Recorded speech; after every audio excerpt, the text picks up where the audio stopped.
Alors, bonjour à toutes et à tous. Je me présente, je suis Alexandre, je suis le directeur général du réseau des Carrefour Jeunesse Emploi. Je suis extrêmement heureux de vous retrouver dans cette formule virtuelle de notre 23e congrès annuel. Donc, écoutez, d'abord, je tiens à vous remercier sincèrement et chaleureusement pour le travail exceptionnel que vous faites au quotidien, puis particulièrement au cours des dernières semaines, des derniers mois, qui ont été bien difficiles, qui sont évidemment hors normes à tout niveau. Vous avez été dès le début engagé, résilient, et puis vous avez adapté vos façons de faire à cette situation qu'on vit au niveau mondial.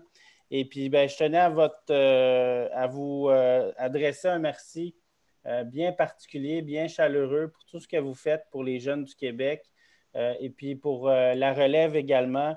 Puis, c'est grâce à vous que vraiment on, on peut compter sur les CJE. Donc, vous êtes les personnes qui incarnent les CJE au quotidien. Et puis, c'est vraiment pour cette raison-là, vous êtes la raison pour laquelle plus de 60 000 jeunes à chaque année font confiance au CJE.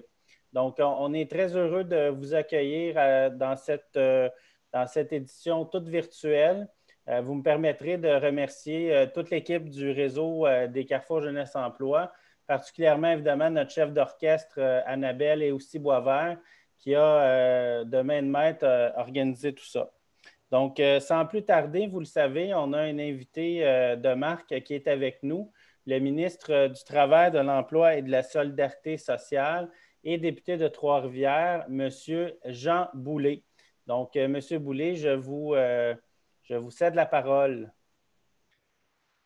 Merci Alexandre. Bon matin tout le monde. D'abord, saluer Serge, qui est président du réseau des CJE Québec, bien sûr Alexandre, qui est DG, et à l'ensemble des membres. Là, moi, je ne veux pas être un invité de marque, je veux m'adresser à des personnes de marque. Pour moi, ce que vous faites au sein des Carrefour Jeunesse Emploi, c'est essentiel, un incontournable humain et social pour le Québec. Annabelle aussi, content de te rencontrer. Bravo pour ton travail. Euh, c'est sûr que depuis le début de la pandémie, vous avez dû faire preuve d'agilité, d'innovation. Euh, on parle toujours de l'importance d'intégrer les jeunes au marché du travail ou de leur permettre de développer un parcours personnalisé qui répond bien à leurs besoins et à leurs attentes. Je veux juste, puis là, je ne serai pas trop dans les chiffres, mais l'année passée, vous vous souvenez, j'avais fait une présentation devant vous autres, puis le taux d'emploi avait, à ce moment-là, atteint un sommet historique de 63,9 chez les 15 à 24 ans. Et avant la crise sanitaire, le Québec comptait environ 200 000 jeunes de 17 à 34 ans qu'on appelle des NIF, là, les ni en emploi, ni aux études, ni en formation. C'est une clientèle cible, notamment pour les CJE. Et c'est devenu un indicateur socio-économique qui est utilisé dans la plupart des pays membres de l'OCDE. C'est à peu près un jeune sur 10. Et tu sais, quand on parle de pénurie de main-d'œuvre, ça m'apparaît extrêmement important de référer à ce bassin de main-d'œuvre-là qui est extrêmement important pour notre avenir économique. Mais les jeunes, vous le savez, rencontrent souvent des obstacles, ils ont des déficits de compétences. Des fois, c'est le bagage personnel ou professionnel. Ils ont des objectifs, mais ils sont souvent pas capables de bien les identifier. Puis ils ont eu des cheminements personnels parfois un peu tortueux. Puis il faut que ces jeunes-là soient pris par la main, accompagnés, mais de façon humaine et vraiment personnalisée. Puis l'objectif professionnel représente, quand il est bien identifié, un catalyseur clé pour un retour réussi, soit sur les bancs d'école ou en formation ou dans le marché du travail. Euh, la crise sanitaire, bien sûr, a accentué les problématiques humaines des jeunes. On est passé d'une période au Québec où on était en plein emploi, il y avait une pénurie ou une rentrée de main-d'œuvre dans tous les secteurs d'activité puis dans toutes les régions. Et là, il y a eu une hausse quand même assez importante du taux de chômage. Je veux juste vous mentionner qu'entre février et avril 2020, chez les 15 à 24 ans, les jeunes ont perdu 217 000 emplois. Leur taux de chômage a augmenté de 27,6 pour s'établir à 34,4 Donc, taux de chômage chez les 15 à 24 ans, il faut le redire, 34,4 c'est phénoménal. Je réfère souvent aux femmes, mais là, je vais traiter plus des jeunes. Vous le savez, ils sont prépondérants dans les secteurs les plus affligés par la pandémie, le tourisme, la restauration, le commerce de détail. Il y a énormément de jeunes qui sont concentrés là et donc ils ont fait l'objet de mises à pied et dans beaucoup de cas, des licenciements. Puis un licenciement, ça veut dire qu'une rupture définitive du lien d'emploi et c'est fini. Donc, ça remet l'accent sur la priorité de société que nous avons d'accompagner nos jeunes et les aider à s'adapter à ce contexte qui est véritablement hors du commun. Et là, je veux vous féliciter pour votre initiative. Ton CJE est là pour toi parce que maintenir le contact avec les jeunes qui sont confrontés à des mutations constantes, c'est plus que nécessaire. Puis la ligne jeunesse proactive que vous avez créée dans le cadre de ce projet est aussi un bel exemple là, de la nécessité de maintenir le contact. La crise a aussi mis en relief ou en évidence les besoins importants en matière de main-d'œuvre dans des secteurs qu'on connaît parfois un peu moins, là, mais la santé, oui, évidemment, les infirmiers, infirmières auxiliaires, les PAP, tous ceux qui sont dans les soins personnels et les soins de santé, il y a une pénurie importante. Puis je vous rassure, ça ne sera jamais remplacé par les robots. On a beau parler d'automatisation, mais tout ce qui a à connotation humaine, c'est, à mon avis, des services puis des jobs essentiels. Les technologies de l'information, il y a un nombre quand même assez important, à peu près 6500 postes vacants à combler au Québec. Ça, c'est des techniciens, parfois c'est de la formation professionnelle, parfois c'est de l'universitaire. On n'a pas eu peur à Québec de se joindre à la Ville de Québec puis créer l'École 42. J'étais allé à Paris aux Journées Québec l'année passée, puis j'étais allé voir cette école-là. C'est un concept qui est vraiment exceptionnel, qui permet à des jeunes qui ont décroché du milieu universitaire traditionnel. Il y en a beaucoup qui ne s'adaptent pas dans nos universités puis qui disent, moi, je veux trouver une nouvelle façon d'apprendre. Puis l'école 42, tu vas là, il y a un pairage qui est fait, tu apprends avec des projets concrets, c'est ouvert 7 jours sur 7, 24 heures sur 24, et ça permet à quelqu'un de se développer, notamment en technologie de l'information. Puis je vais annoncer bientôt de quoi qui va se faire avec les cégeps, qui va permettre un apprentissage parfois accéléré, puis un retour en emploi dans les technologies de l'information, puis un avenir tellement important là-dedans.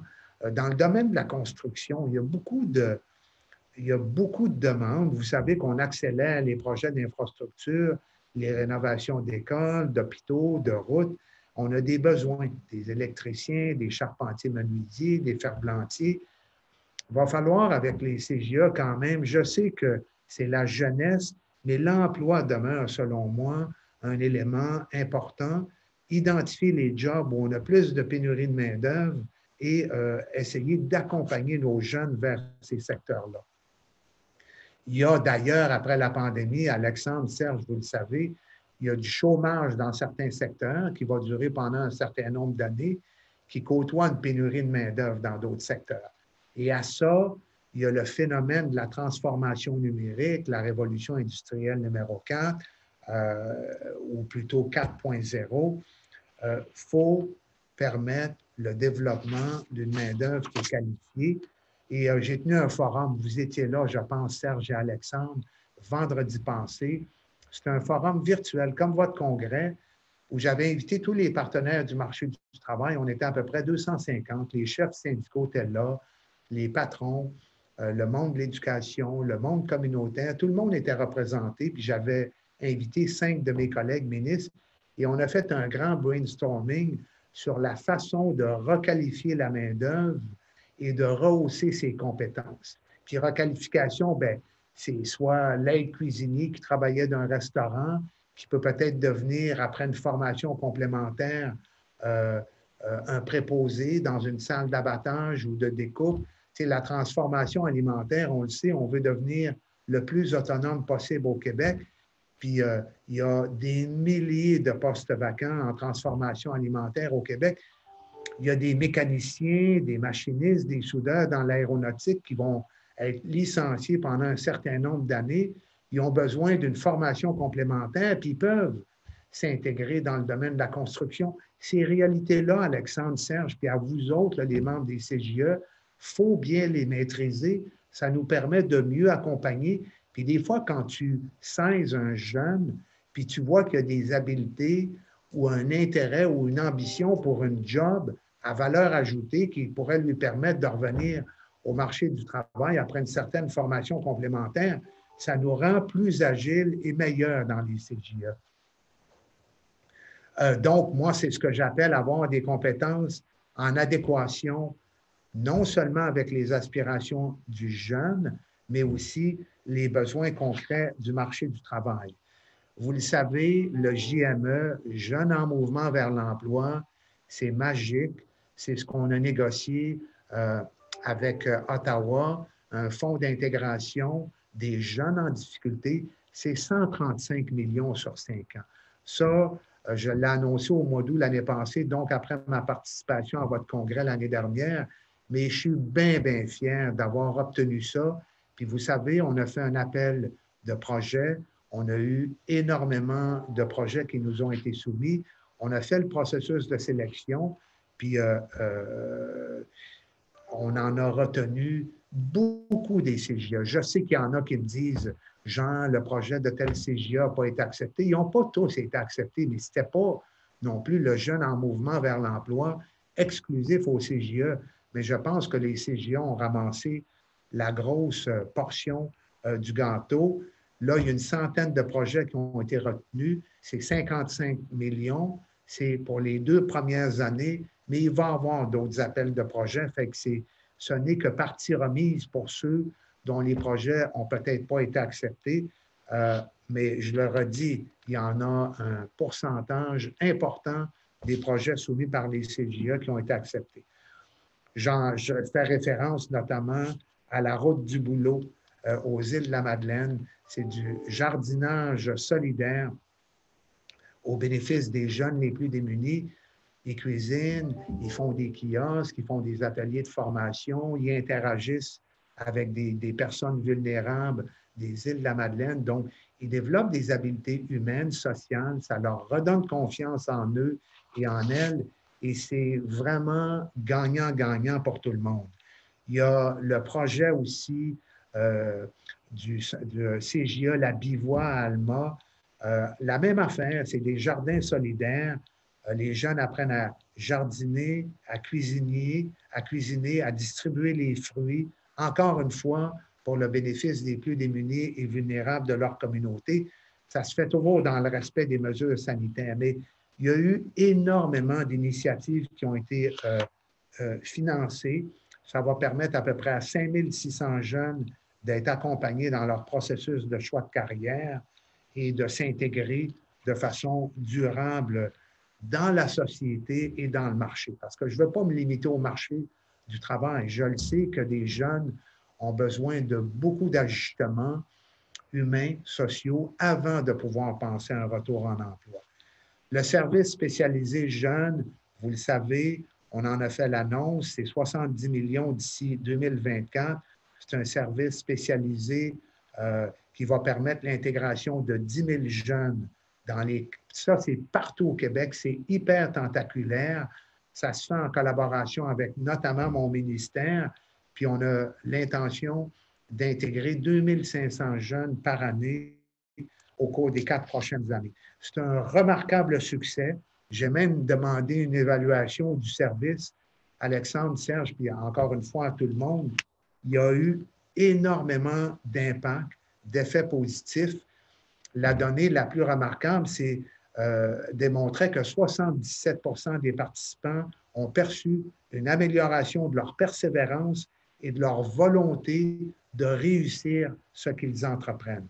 C'est, je pense, de quoi qui mérite mes félicitations là, les plus profondes. Pour la révision du mode de financement de l'ensemble des CJA au Québec, vous le savez, c'est une priorité. Bon, puis j'ai eu des entretiens, des rencontres avec Alexandre, avec Serge, avec Martine et avec tout votre groupe. Puis je ne m'éloigne jamais de ce dossier-là. Je sais que récemment, il y avait des perceptions que c'était un peu traité de façon administrative. La réponse, c'est non. Je demeure toujours prêt. Ça demeure une priorité. J'ai un de mes collègues, Samuel Poulain, qui est au secrétariat à la jeunesse, qui m'appelle souvent, qui est éminemment intéressé par l'évolution de votre dossier de financement parce que la dernière entente de financement expire en mars prochain. Je suis en train de finaliser les travaux. Je veux vraiment vous soumettre une solution qui est respectueuse puis qui est compatible avec la mission transversale des CJA. Je le dis, ce que j'ai mentionné, moi, j'ai l'intention de toujours aller de l'avant puis de respecter mes engagements. Ça doit évidemment se faire dans le respect de la capacité financière de l'État. C'est sûr qu'avec la pandémie, les coffres de l'État sont plus aussi garnis qu'ils l'étaient avec la pandémie, mais je veux être équitable aussi avec les autres partenaires qui reçoivent des fonds publics de plusieurs ministères et plusieurs organismes publics, mais ça doit vraiment permettre aux CJA de combler leurs besoins. Et ça va peut-être référer aussi à une implication de certains autres de mes collègues, mais j'aurai l'occasion, là, je ne veux pas aller plus avant là, parce que je suis en train de finaliser un package qui est plus global que je vais présenter à vos instances là, par le biais notamment d'Alexandre, Serge et Martine. Mais je le redis, comme je l'ai mentionné, puis je ne veux pas que ce soit des mots creux ou des clichés, vous êtes des partenaires de premier plan, vous êtes mes amis. J'ai moi-même des amis qui me témoignent de façon épisodique de la qualité, de la rigueur des interventions et de l'humanité de ce que vous faites au sein des CJE. Et moi, ça me touche énormément. Et tout mon volet solidarité sociale, il est extrêmement interpellé par ce que vous faites. Votre expertise que vous avez développée permet de mettre en place des initiatives qui répondent aux attentes réelles du milieu. Chaque année, c'est 30 000 jeunes à peu près qui bénéficient de votre aide offerte par l'entremise des services publics d'emploi. Ça a des incidences bénéfiques pour eux, mais aussi pour les employeurs. Votre engagement, il est important. Il est aussi bénéfique pour l'ensemble de la société québécoise. Puis continuez à être à l'écoute des jeunes, continuez à être créatif, innovant. Chaque jeune est différent. La philosophie que j'essaie de développer beaucoup dans le contexte de la grande corvée quand on est pour répondre à la pénurie de main-d'œuvre, c'est un accompagnement qui est personnalisé. Il y a beaucoup de PME au Québec qui n'ont pas de département de ressources humaines. J'ai des conseillers aux entreprises qui les accompagnent. Je sais que vous avez beaucoup d'intervenants dans les CJE. Vous êtes attentifs aux particularités humaines et sociales des jeunes que vous accompagnez. Vous êtes attentifs au soutien dont ils ont besoin. Moi, je veux continuer de vous donner l'élan dont vous avez véritablement revendiqué. Je pense qu'ultimement, on a le même objectif, c'est d'améliorer l'autonomie personnelle, sociale, économique et professionnelle des jeunes. Merci encore à vous tous et toutes qui œuvrez au sein des CJE. Je vous souhaite un excellent congrès. Même s'il est virtuel, je suis convaincu que vous allez trouver le moyen d'avoir un peu de plaisir. C'est un congrès en même temps. Essayez d'en profiter, d'échanger et de vous connaître, même si c'est à travers des outils qui ne sont pas toujours propices à ça. Merci Serge, merci Alexandre, merci Annabelle, merci à tout le monde. Bon congrès, bonne journée, puis on se revoit certainement bientôt en présence. Merci beaucoup, M. Boulay. Merci pour vos bons mots. Et puis, au plaisir, effectivement, de se retrouver très bientôt. Merci, Alexandre. Au Merci. plaisir. Merci. Au revoir. Et salut à ta gang. Est-ce que tu viens encore à Joliette, Alexandre? Oui, oui, je vois encore. Oui, oui. Mes parents sont encore là. Good. À bientôt. Salut, merci. Salut. Au revoir. Alors, ben écoutez, maintenant, ça me fait plaisir de vous adresser peut-être un petit mot bien spécifique encore à vous toutes et tous. Je pense qu'on ne le redira jamais assez, hein. Merci pour tout ce que vous faites. C'est vraiment, vous êtes les personnes qui incarnent les CJE et puis c'est un grand bonheur, un privilège de pouvoir vous représenter et puis de pouvoir travailler pour les jeunes du Québec. Évidemment, un petit mot d'usage pour remercier nos partenaires financiers, évidemment, donc Sage Assurance, Bélanger Sauvé, qui est notre firme d'avocats, et puis Septembre Éditeur, et puis également le ministre Jean Boulay, qui a contribué financièrement là, à l'organisation de cette rencontre de congrès virtuel. Donc, écoutez, maintenant, je vais passer le micro ou à notre cher président Serge Duclos, qui a quand même est DG du directeur général du CJE de la capitale, pas de la capitale, mais Charlesbourg-Chauveau, je m'excuse. Donc, alors, pour un mot d'ouverture. Donc, à toi la parole, mon cher Serge. Mon cher Serge. Merci Alexandre. Bonjour tout le monde. Bonjour à toute l'équipe. Bonjour à tous les CJE à tous les intervenants du CJE du Québec et à mes homologues également. Donc, ça me fait très plaisir de vous accueillir à ce 23e colloque annuel, qui est notre premier colloque en mode virtuel, mais qui représente aussi notre troisième rendez-vous numérique depuis les 6 derniers mois.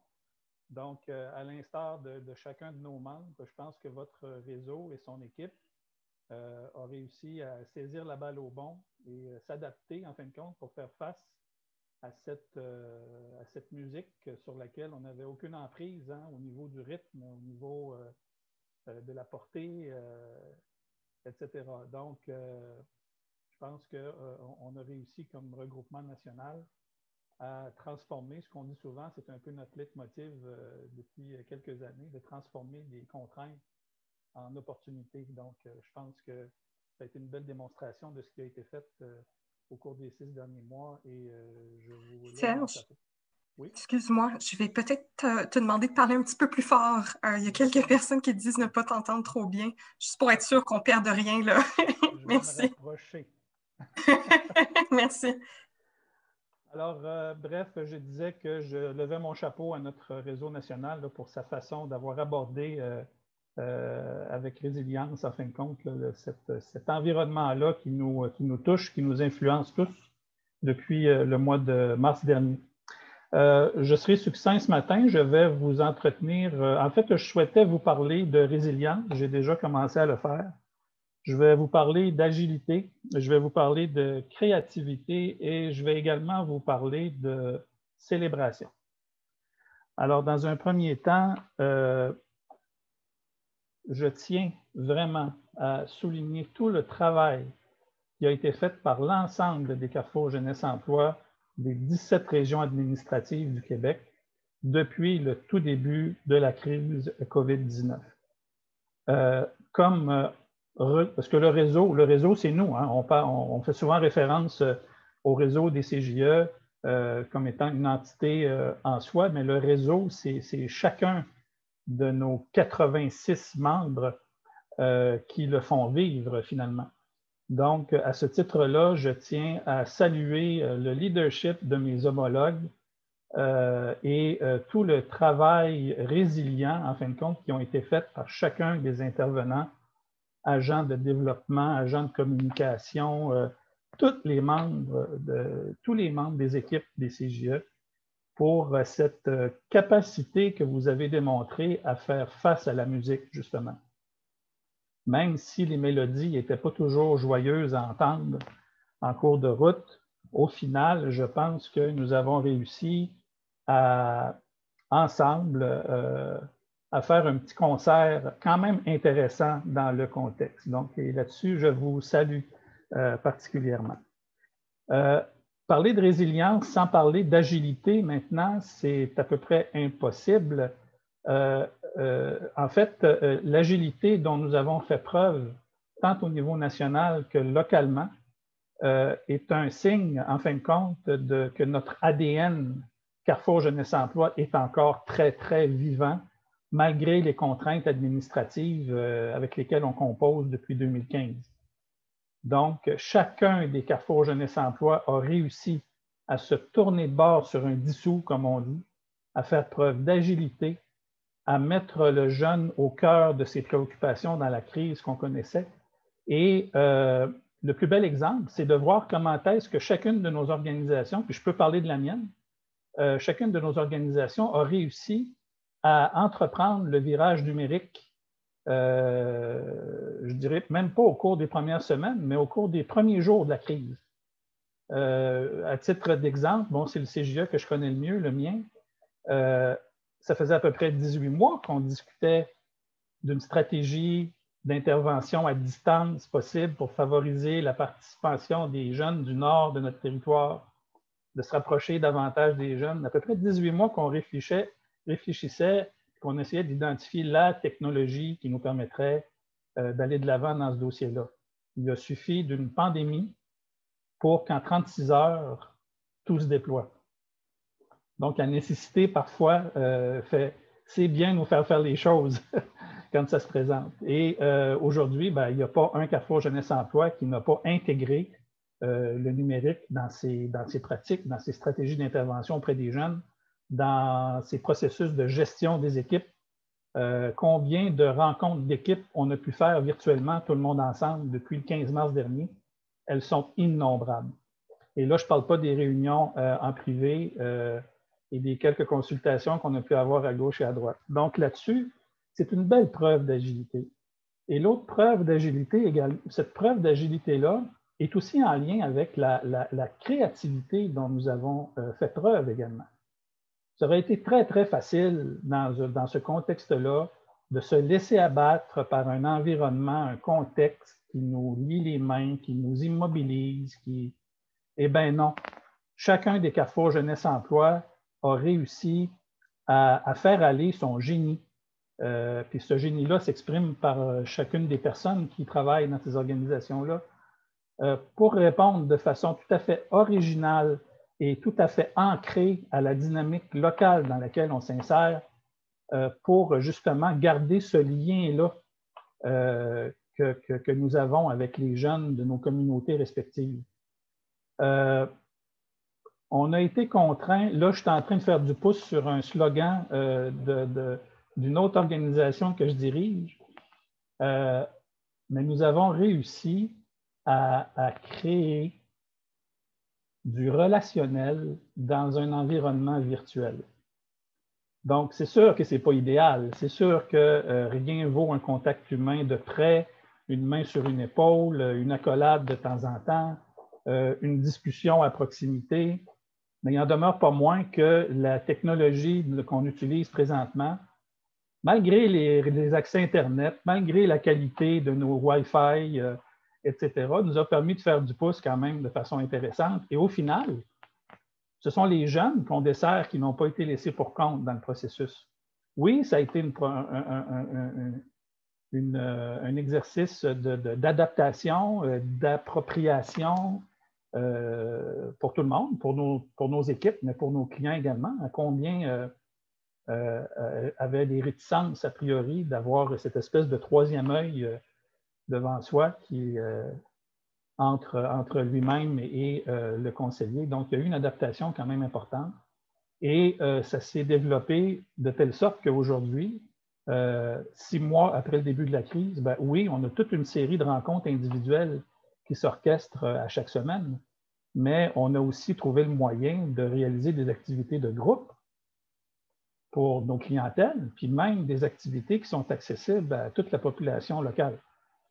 Et je dirais même davantage, parce que le numérique fait en sorte que nos barrières géographiques tombent à cet effet-là. Donc, bravo pour ce volet-là. Et effectivement, c'est tout simplement, si je fais un grand trait, c'est l'ADN CJE qui s'est exprimé dans sa plus pure et sa plus simple expression et qui fait tout, le sens, en fin de compte, de nos organisations. Et je vous dirais très sincèrement que dans nos dossiers nationaux, cette énergie-là, cette drive-là dont vous avez fait preuve, excusez le mot anglophone, ça a été une inspiration, ça a été du gaz pour nous dans nos efforts de représentation et de travaux aussi. Dans le grand dossier qui nous interpelle, on en a plusieurs, mais il y en a un qui nous interpelle particulièrement. Et je remercie le ministre Boulay d'ailleurs d'en avoir fait mention à la toute fin. Nous aussi, on est toujours dans le même objectif de permettre au Carrefour Jeunesse Emploi, par un nouveau cadre financier, de retrouver officiellement toute la souplesse et la marge de manœuvre, si vous me permettez l'expression, pour répondre de façon adéquate aux besoins des jeunes de nos localités respectives. Le dernier sujet que je voulais traiter avec vous, c'était la célébration. Donc, la prochaine année qui s'en vient, on va s'insérer dans un cycle de célébration quand même assez intéressant. Dans un premier temps, il y aura une nouvelle politique jeunesse qui sera mise à jour, dévoilée, implantée, donc qui normalement devrait être effective à partir du 1er avril prochain. Vous comprendrez que derrière les caméras, nos équipes, tant au niveau de la permanence du réseau que des homologues DG, entre autres, sont impliqués aussi dans l'avancée de ces dossiers-là. On aura l'occasion de célébrer cette nouvelle stratégie jeunesse-là. À peu près dans la même période, et c'est en ce sens-là aussi que le propos du ministre sont très rassurants, on aura à toute fin pratique l'occasion de célébrer aussi le nouveau cadre de financement que nous aurons discuté, co-construit avec nos partenaires gouvernementaux. Et un petit peu plus loin, on est à notre 23e congrès, mais le 25e anniversaire de fondation du réseau approche à grands pas. Donc, et ce sera, c'est sauf erreur, c'est 23, 24, en 2022, hein, de 97-2022. Donc, ça va se faire. Et bien entendu, on ne commencera pas à travailler ce dossier-là 3 semaines avant l'échéance. Nous aurons tout un plan de match là, qui permettra de se diriger vers cette grande aventure-là et auquel vous serez tous et toutes conviés. Alors, le dernier point que je voudrais vous amener, c'est juste avant de se quitter, puis qui est plus peut-être un peu pratico-pratique, et le ministre l'a souligné tout à l'heure au niveau des grands changements ou des bouleversements qu'a connu le marché du travail, et particulièrement au niveau des jeunes. Nous avons eu, dans la plupart de nos communautés, nous avons eu l'occasion de travailler avec des jeunes relativement éloignés du marché du travail au cours des dernières années. Et nos prestations de services ont été articulées autour de ça, de façon très, très générale. Il y a des nuances à gauche et à droite. Il n'en demeure pas moins que le profil de clientèle risque fort possiblement, presque une certitude pour moi, de changer également. Donc, depuis la fin de la PCU particulièrement, les jeunes qui risquent de frapper à nos portes seront très certainement moins éloignés du marché du travail, compte tenu du caractère contextuel de chômage dans lequel ils se retrouvent. Et je vous invite, si ce n'est déjà fait, je vous invite à considérer ce changement de profil de clientèle-là, de mettre en valeur votre agilité, votre créativité, votre capacité à vous tourner de bord sur un DICEN pour pouvoir traiter, accompagner de façon adéquate aussi cette nouvelle clientèle-là qui va se présenter dans nos Carrefour Jeunesse Emploi respectifs. Et je sais que vous serez capable de livrer la marchandise à cet effet-là. Sur ce, je vous souhaite un super colloque, le 23e colloque. J'espère que tout le monde trouvera son compte à cet exercice-là, qui est un grand rendez-vous de développement professionnel qui évolue d'année en année et pour lequel on s'efforce de répondre aux besoins du plus grand nombre à chacune de nos éditions. Donc, félicitations à toute l'équipe qui a mordu dans cette aventure-là, dans l'orchestration de cet événement virtuel. Et merci également à tout le monde, à mes collègues du conseil d'administration également. Je réitère ma fierté à faire partie de ce grand réseau national et c'est avec cette fierté que je ferai encore du pouce au cours des prochains mois. Alors, merci, bon colloque et au plaisir de vous revoir prochainement. Merci beaucoup, Serge. Effectivement, c'est ça qu'on partageait ce matin un petit peu là, avec l'équipe en amorçant là, la préparation d'aujourd'hui, qu'on avait un sentiment un peu mitigé d'avoir la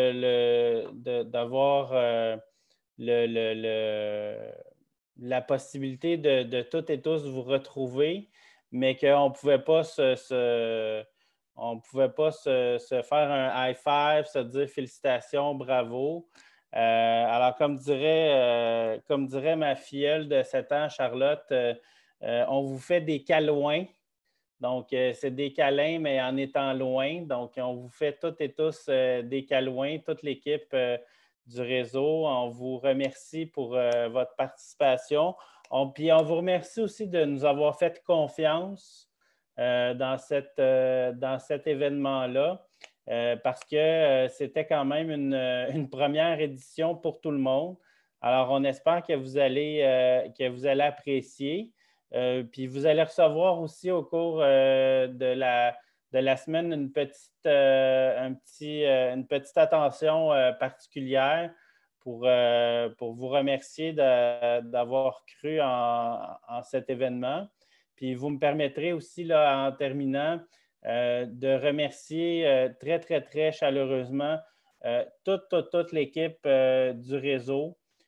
Donc, la formidable équipe du réseau on a passé à travers beaucoup de choses au cours des derniers 6 mois. Vous me permettrez de souligner également la contribution de notre collègue Marie-Michel. Marie-Michel qui nous quittera malheureusement, mais en même temps qui reviendra à ses amours de l'intervention auprès des jeunes au CJE Thérèse de Blainville. Donc, on est content de savoir qu'elle sera toujours dans la famille, dans la grande famille des CJE. Puis évidemment, un grand merci à Annabelle qui a su orchestrer là, tout ça. C'est un beau travail d'équipe, mais on a une excellente chef d'orchestre. Donc, c'est notre Yannick Nézet-Séguin au réseau. Donc, alors écoutez, on vous fait toutes et tous des câlins et puis je vais vous laisser avec Annabelle qui va vous expliquer pour la suite des choses, là, comment ça va se passer. Donc, je vous souhaite à toutes et tous un excellent congrès.